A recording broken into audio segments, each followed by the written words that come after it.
Okay, so we just got a real short video today. I have a license plate light out on this 2017 Jeep Renegade.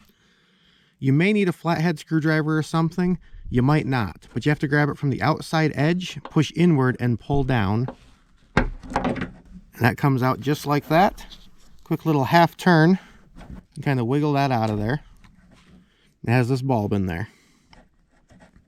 Now, it's probably worth noting, this looks like your standard 194 bulb, and it's not. It's actually a 2825.